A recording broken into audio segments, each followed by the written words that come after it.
Hours had passed, and neither side had managed to gain a decisive advantage.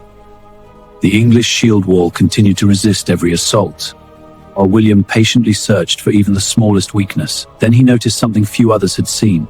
As the fighting continued, sections of the English lines shifted whenever Norman forces pulled back. Those brief moments created small openings in an otherwise disciplined defense. William realized that those moments might become the opportunity he had been waiting for. During one stage of the battle, part of the Norman line suddenly moved back. Historians continue to debate whether this began as genuine confusion or quickly became a deliberate tactic. Whatever the reason, the result was the same. Seeing the enemy retreat, groups of English warriors left the safety of the shield wall and moved downhill in pursuit. In doing so, they unintentionally weakened the defensive line that had protected them throughout the day. Without warning, the Norman retreat came to an end. Trumpets echoed across the battlefield as William's mounted knights turned and advanced once again. The English warriors who had left the hill suddenly found themselves separated from the main shield wall. What had appeared to be a successful pursuit now became a dangerous situation, allowing William to regain the initiative for the first time that day.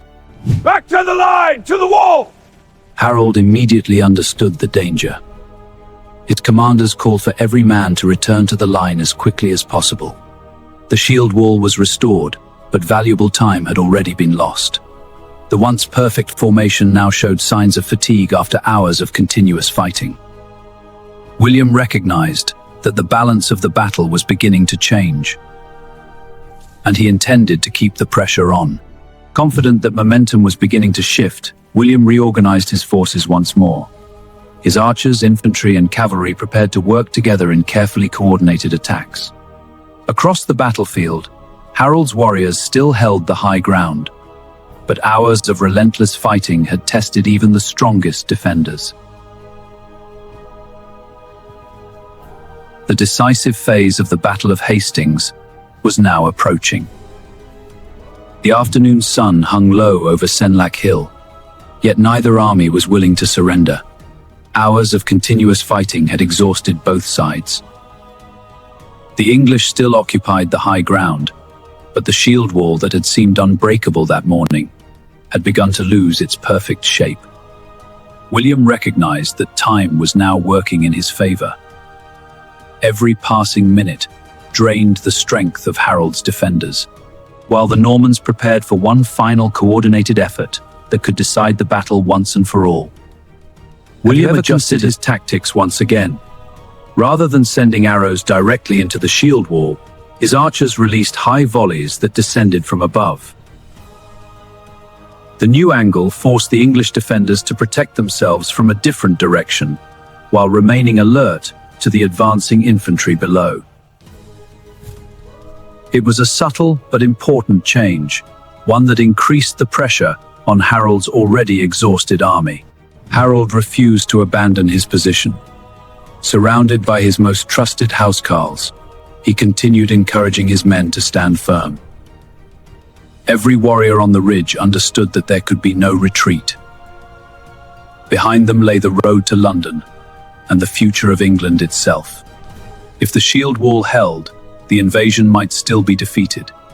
If it failed, the kingdom would face a future unlike anything it had ever known. As the day drew toward its end, William committed every available force to the attack. Archers, infantry, and cavalry worked together with remarkable coordination, applying relentless pressure across the entire English line. Harold's warriors continued to resist with extraordinary courage, but the battle had become a contest of endurance. The longer it continued, the more difficult it became to replace tired defenders or restore gaps in the shield wall. Sometime during the final stages of the battle, King Harold fell. Exactly how he died remains one of the greatest mysteries in medieval history.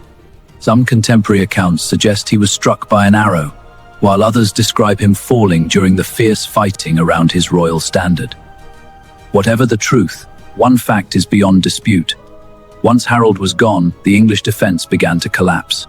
The battle that had lasted all day was finally coming to an end. As darkness settled over Senlac Hill, The Battle of Hastings was over. William had achieved the victory he had pursued for years, while Anglo-Saxon England had lost its king. The events of that single autumn day would reshape the kingdom's language, government, architecture, and identity for centuries to come. The Norman Conquest had begun, and with it, a new chapter in the history of England. The Battle of Hastings was far more than a military victory. It marked the end of Anglo-Saxon rule and the beginning of Norman England. Over the years that followed, castles rose across the landscape, French became the language of the royal court, and new systems of government transformed the kingdom. From the events of 1066 emerged the foundations of the England that would, centuries later, build one of the largest empires the world had ever known.